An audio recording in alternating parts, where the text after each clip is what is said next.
This portion is brought to you by Super B12 for your pigeon's conditioning and Canker Out for your pigeon's anti-canker.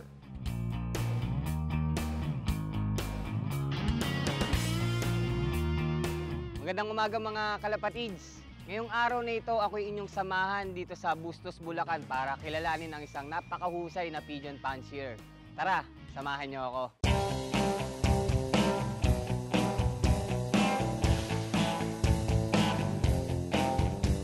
O yan mga kalapatids, kasama na natin yung fancier natin dito sa Bustos. Walang iba kundi si Ome Cabalquinto.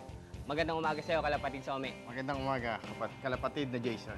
So yun, kalapatids Ome, pwede mo bang i-share sa ating mga manonood, lalong-lalo na sa mga newbies na nanonood dyan, kung kailan at paano ka ba nag-start dito sa sports na to?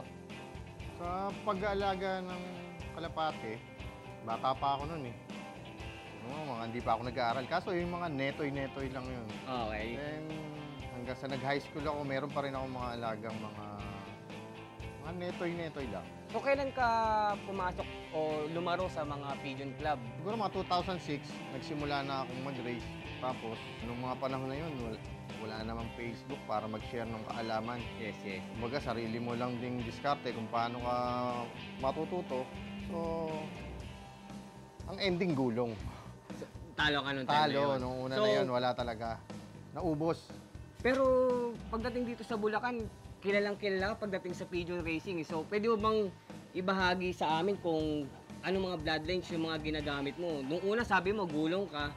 Then, after that, naririnig namin, nagpapanalo na yung pangalan mo. So, for sure, nag-develop ka na ng sarili mong bloodlines. Oo, meron, rin ako, kumuha rin ako ng ibon from Manila. Yun yung ginamit ko. Hanggang ngayon naman, yun pa rin. Yung line ng stitch ni PJ. So, bukod sa mga odd lines na Peter C, ano pa ba yung mga pwede mong i-share na bloodlines na ginagamit mo para idea sa mga nanonood sa atin? Isa pang pinasok ko yung tinatawag kong mga batik, yung mga Beckers. Galing din sa mga kaibigan ko lang din dito. Doon ako nagpo-focus talaga doon sa tatlo na yan. So ngayon ginagawa ko, sinusubukan ko sila maging three-way cross. Pinapasok ko sila sa ngayon sa isang... So, ano yung three-way cross natin na yan, pare? Bali, yung Biberman, Beckert, yung batik nga, at saka yung kay Ibon Stitch. Pagdating naman sa mga tips, kalapatids Ome, pwede ka ba magbigay? Lalong-lalo na sa mga newbies na nanonood dyan. Sa tip naman, siguro, para sa akin, kailangan masipag din talaga.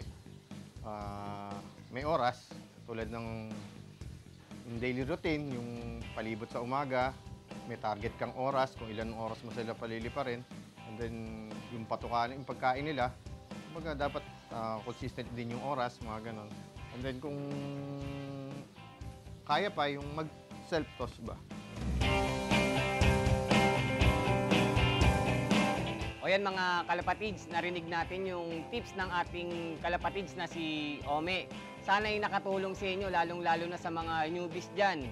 Abangan nyo po kami sa susunod na linggo para sa aming Christmas episode at aming makakasamang muli si Ome para magbigay or magbahagi ng mga tips pa niya at kung paano siya nanalo dito sa esports na ito. Hatid po yan ng Panpiluch Enterprises. Mula Similya hanggang Carrera, may laban ka. Jason Kaunan po para sa kalapatids ng Agri TV. Hayop ang galing!